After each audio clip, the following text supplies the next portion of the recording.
Bonsoir et bienvenue à l'Assemblée chrétienne La Maison sur le Roc.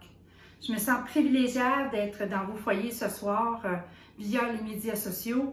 Vraiment, c'est quelque chose de particulier, surtout dans ces moments de confinement, qu'on puisse passer un temps ensemble, c'est vraiment bénissant.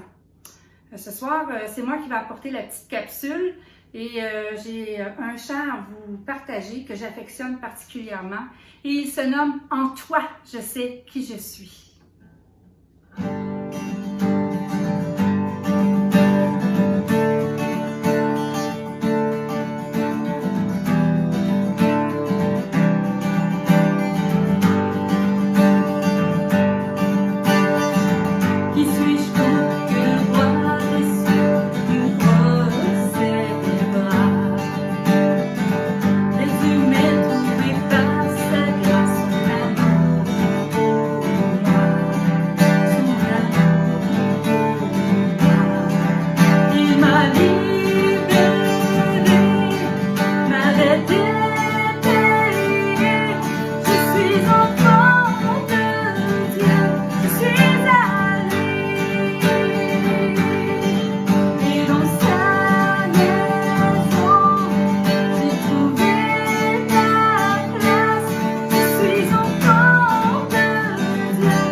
Amen. Quel privilège de savoir qu'on est à lui, qu'on est en lui. C'est tout un privilège de comprendre l'œuvre de la croix pour nous. Si vous me permettez, je vais déposer ma guitare pour pouvoir vous apporter le petit message que j'ai sur mon cœur pour vous. C'est vraiment quelque chose de particulier à mon cœur. L'étude, elle consiste ce soir à un petit message qui dit bâtir notre vie afin de réussir. Bon, qui ne veut pas réussir aujourd'hui? Hein? Inquiétez-vous pas, c'est pas un poisson d'avril. On peut réussir. Donc, je voulais juste faire ce petit point-là avec vous, d'accord? C'est bien important pour moi que vous compreniez que en Jésus, on peut avoir une vie formidable. Je vais commencer par l'explication. J'aime bien visualiser les choses. J'enseigne les enfants un peu la catéchèse, ou si vous préférez l'école du dimanche. Pour certains, ils l'appellent comme ça. Et pour d'autres, c'est la catéchèse. Mais c'est important d'enseigner nos enfants. Et souvent, j'aime bien imaginer les choses. Et je vais commencer avec ceci. Nous, ici, les Québécois, et je vous dirais les êtres humains en général, quand il y a une situation comme celle qu'on vit présentement, de confinement et de catastrophe, on est facile à se mobiliser pour s'entraider. c'est de valeur que ce soit seulement dans des moments comme ceux-là qu'on le fait. On devrait être toujours disponible et ouvert à s'aider les uns les autres. C'est ce que je crois. Par contre, je vais vous apporter une petite image de tout ça. Je vais donner un exemple, puis je vous présente un verre d'eau, puis je vous dis ça, c'est un médicament, d'accord? Et ce médicament-là, c'est prouvé à 98,9% que si vous le prenez, si vous êtes atteint d'un cancer type 4, que si vous prenez ce médicament-là, vous allez guérir. J'ai les preuves à l'appui et tout. Donc, il y a une petite problématique. Il se trouve être au Mexique, puis c'est pas couvert par notre assurance maladie. Donc, on va prendre tout ce qu'on peut, on va faire une fondation, puis on va dire, écoute, il faut que cette personne-là soit guérie, donc on va mettre des fonds pour être capable d'envoyer cette personne-là se faire soigner. Le but, c'est ça. C'est correct, j'ai rien contre ça. Par contre, on va avoir les preuves, on va faire ça. Si la personne revient, puis qu'on a le médicament, pardon, et que là, on lui donne le verre, est-ce que parce que je donne le verre à la personne avec le médicament, est-ce que la personne va être guérie? Bonne question. Je vous dirais que si la personne ne boit pas le médicament, elle a des grosses chances de ne pas être guérie. Mais par contre, si elle boit le médicament, eh oui, il y a plus de possibilités qu'elle soit guérie. Vous êtes d'accord avec moi? Donc aujourd'hui, ce qui est tant de valeur, c'est que par rapport à nos convictions, par rapport à nos choses, les gens vont souvent croire en Dieu, vont prendre le verre d'eau, okay, ou le verre avec le médicament à l'intérieur. Ils vont dire, moi j'y crois. Oui, oui, oui, j'y crois. C'est vraiment ça, je le sais. Moi, je crois en Dieu. Oui, oui, oui, oui. Par contre, quand il vient le moment de le boire, de l'appliquer, c'est une toute autre chose.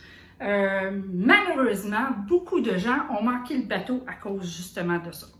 Même s'il y a les preuves à l'appui, même si tu as le médicament entre tes mains, si tu ne l'appliques pas, si tu ne le prends pas, il n'y aura pas l'effet sur ta vie. La même chose avec la parole de Dieu. La même chose avec la relation à Jésus. Pourquoi qu'on dit qu'on n'a pas une religion, mais qu'on doit avoir une relation? C'est exactement pour ça. Les gens ont voulu d'une religion, de la dictature, plein de choses, mais Jésus n'est pas venu faire ça. Jésus il est venu pour avoir une communion, un échange avec toi. Il est venu vraiment t'apporter la solution afin que tu puisses boire de sa présence, de son esprit, afin qu'il puisse t'ouvrir les horizons. Puis pourquoi je vous parle de ça, c'est que ce soir, ce que je veux parler avec vous, c'est que vous savez que je suis une femme de conviction. Puis pour moi, c'est bien important de vous partager un passage de la parole de Dieu qui parle de la sagesse, puis qui parle de conviction. Dans le psaume 112, là, je ne prendrai pas tout le temps de vous le lire, mais je vous encourage à aller le lire. Il est quand même pas long. On va probablement le mettre ici à côté pour que vous puissiez le lire, mais on n'aura peut-être pas le temps de tout le lire. Je vous encourage à le méditer. D'accord? Il est écrit que l'homme béni réglait ses affaires avec sagesse, c'est-à-dire avec grâce, être intègre et utiliser une sagesse divine. Parce que Dieu nous a créés à son image et c'est sûr qu'on a des acquis. Pour certains, ça va être dans un certain secteur, d'autres, là, on va avoir plein de talents, on va avoir plein de dons, puis c'est correct. Par contre, où est-ce que ça manque, la parole de Dieu vient combler. C'est comme ça que je vois ça. La vie est construite pas à pas de décision après décision. Donc, c'est pourquoi les fondations pour la commencer sont essentielles. Souvent, on a commencé par des choses où on n'aurait peut-être pas dû commencer, où on ne savait pas comment commencer, où on s'est fié beaucoup à notre instinct.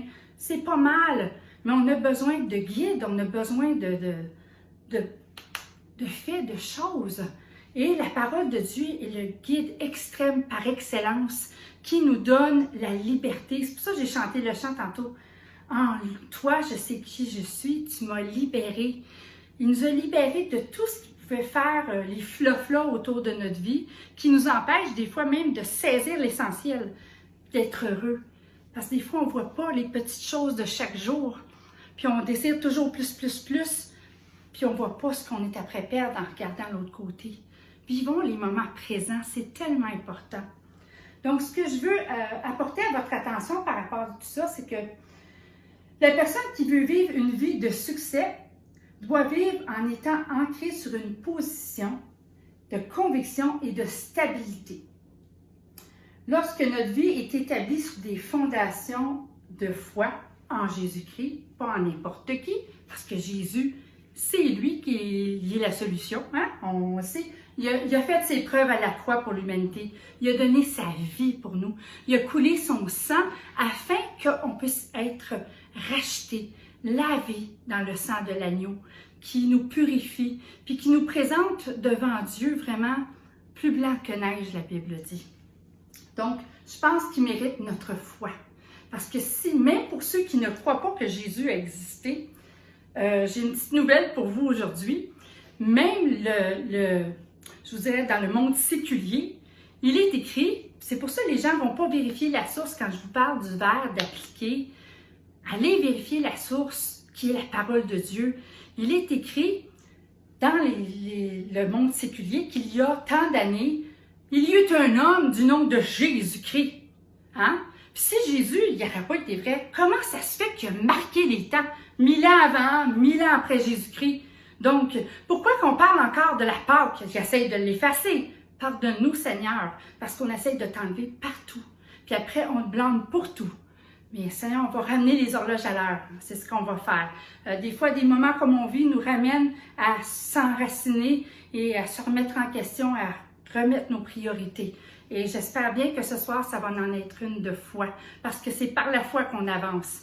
Et vraiment, j'ai jamais été déçue de marcher en Jésus-Christ parce qu'il a été toujours présent et toujours bienveillant envers moi et de tout ce que j'aime. Donc, pour continuer, excusez-moi, mais pour continuer, je veux juste vous dire que vraiment, c'est important d'être enraciné en la foi en Jésus-Christ, d'avoir une stabilité et d'avoir confiance en sa parole qui a fait ses preuves d'âge en âge et en âge. Même qu'aujourd'hui, il y a des centaines d'années en arrière, il y a des choses qui arrivent aujourd'hui qui ont été écrites même avant qu'elles arrivent. Nostradamus, là, il est à côté de la plaque parce qu'il s'est fié à la parole de Dieu. Bien souvent, pour certains, oui dire qu'il aurait dit, mais souvent, des choses qui se sont accomplies viennent de la parole de Dieu qui a été écrite bien avant que lui fait ses écrits. Donc, c'est pour ça que moi, ma vie, je la base sur la parole de Dieu qui est vraiment la vérité et qui est vraiment, je vous dirais, une certitude. Et voilà. Donc, c'est important d'avoir une confiance en sa parole afin que notre vision soit plus claire et d'avoir une direction qui est affermie. On le sait, qu'on le sait, qu'on le sait. Souvent, je dis à mes gens, tu peux aimer les enfants comme tu voudras. Mais tant que tu n'en as pas eu, tu ne sais pas qu'est-ce que c'est. Tu peux dire, oh, moi, être grand-parent. Mais un coup qu'on l'est, là, en tout cas, je parle dans la norme des choses, c'est quelque chose de merveilleux qu'on ne peut pas comprendre tant qu'on ne l'a pas vu. Bien, c'est la même chose avec la vie en Jésus. On ne vit pas une religion, on vit une relation. Et tant que tu n'as pas vécu ça, tu ne peux pas comprendre. Mais j'ai une bonne nouvelle pour vous, Jésus veut faire ça pour vous. Donc, c'est vraiment merveilleux. Tout comme un homme qui construit une maison, OK? La parole de Dieu nous parle d'une parabole d'un homme qui a construit sa maison sur le sable. Quand la tempête est arrivée, la maison s'est effondrée parce qu'il n'y avait pas de bon fondement. Donc, c'est important que quand on construit, beaucoup de gens, puis c'est correct l'instruction, j'ai rien contre ça, c'est bon d'aller acquérir des choses, mais toujours en se ramenant à la base de la parole de Dieu. Il est l'auteur de la sagesse. Il est l'auteur de l'amour. Il est l'auteur de notre compréhension de tout ce qui peut entourer ce qu'on a besoin.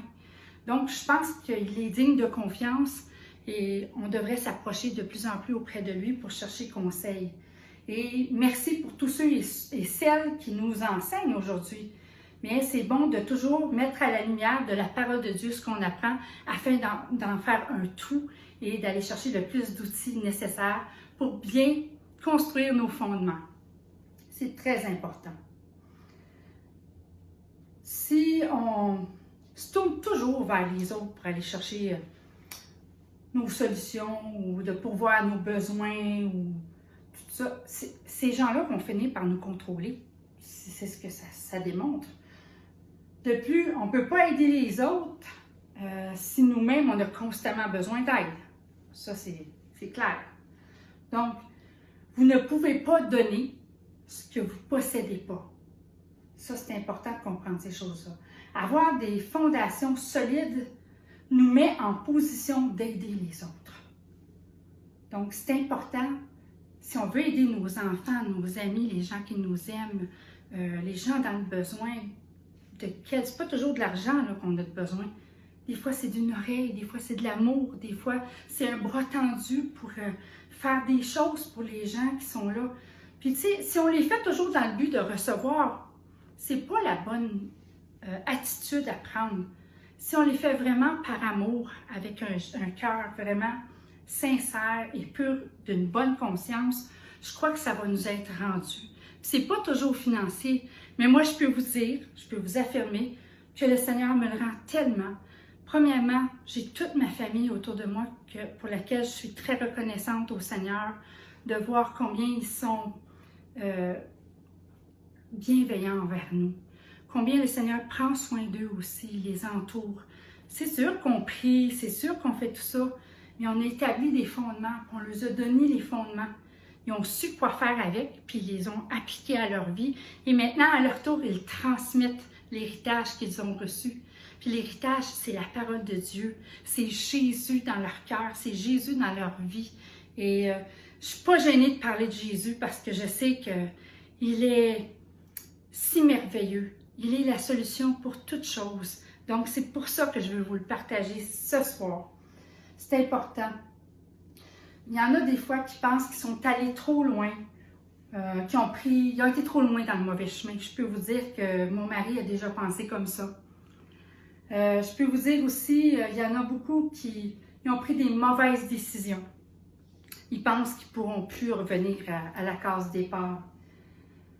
Mais, je crois qu'avec la sagesse de Dieu, quand on s'y met, tout est possible. Aujourd'hui, je n'aurais jamais cru de vivre ce que je vis aujourd'hui, mais je suis vraiment très reconnaissante de voir ce que Jésus peut faire dans la vie d'une personne quand elle donne tout son cœur, toute sa vie. Je suis une femme vraiment comblée. Donc, si vous vous sentez perdu puis que vous ne trouvez pas déçu, Jésus est le chemin. Par contre, vous n'avez pas toujours besoin d'être perdu ou si vous vivez des mauvaises choses pour venir à Jésus. Jésus, il veut combler votre âme. Il veut vous donner des fois... Moi, je ne sais pas ce qui se passe dans le secret entre toi et Dieu. Mais le Seigneur, il veut ton bien. Il t'aime. Puis il veut prendre soin de toi. Il veut te révéler des choses. Il veut t'utiliser. Il te donner tellement. Donc, tout ce qu'il demande en retour, c'est ton amour. C'est pas grand-chose, hein? C'est comme réciproque. Il veut notre amour, le Seigneur, parce qu'il a préparé des projets pour nous. Donc, quand on y pense, là, il n'est jamais trop tard, ok? On peut prendre le chemin du Seigneur. Jésus dit dans Jean 14, 6, Jésus nous dit, je suis le chemin, la vérité et la vie. Nul ne va au Père que par moi. Donc, Jésus a créé un chemin là où il n'y avait pas de chemin pour toi. Ce chemin-là, c'est toi qui sais lequel que tu as besoin d'entreprendre. Mais moi, je peux te dire, par contre, que c'est Jésus qui est ta solution. Sa parole est une lumière à tes pieds. Sa parole est une lumière à tes pieds. Amen. Elle est un guide. Ça, c'est dans le psaume 119, 105. La grâce de Dieu va commencer à vous replacer sur le droit chemin et va asseoir votre vie sur des fondations qui tiendront bon dans la tempête. On a tous besoin de ça. Hein? Comme là, on se sent un petit peu agité par les flots de tout ce qui se passe. On est impuissant, mais il est tout-puissant. Puis ma foi, elle est en lui. Donc, elle vous enseignera comment prendre de sages décisions pour avoir une vie bénie. Lisez la Bible pour trouver la direction et la sagesse, c'est important. Priez et parlez à Dieu chaque jour. Parlez à Jésus. Demandez-lui de vous révéler ses buts et sa direction pour votre vie. Dans Jérémie 29, 11 à 13, ça dit « Je connais moi. Je connais moi. » C'est le Seigneur qui parle. Les plans que je prépare à votre intention. Déclaration du Seigneur. Non des plans de malheur, mais des plans de paix, afin de vous donner un avenir et un espoir. Alors vous m'invoquerez et vous pourrez partir. Vous prierez et je vous entendrai. Vous me rechercherez et vous me trouverez, car tous, si vous me cherchez de tout votre cœur, je me laisserai trouver par vous. Wow! Wow! Wow! Quelle déclaration! Quelle promesse! Il y a beaucoup de promesses dans la parole de Dieu. On ne les connaît pas, donc on ne peut pas les réclamer. Mais on peut les réclamer dans la prière devant le Seigneur. Ma prière pour vous, c'est que le Seigneur puisse donner du jugement, de la sagesse, afin de gérer tout ce que la vie vous donne. Amen. Seigneur, donne-nous d'avoir faim de ta parole, pour que dans la tempête, Seigneur, on soit fermement guidé par ta sagesse, ce qui est d'une grande part quelque chose de formidable. Et Père, au nom de Jésus, viens visiter chacun, réconforte-les, Seigneur, les personnes seules, les personnes âgées, tous ceux et celles qui de près ou de loin ont des questionnements. Tu es un Dieu de révélation et c'est quelque chose de la foi, comme je disais. Tant qu'on ne l'expérimente pas, on ne peut pas comprendre. Mais un coup qu'on a eu cette révélation d'en haut, on n'est plus jamais la même personne.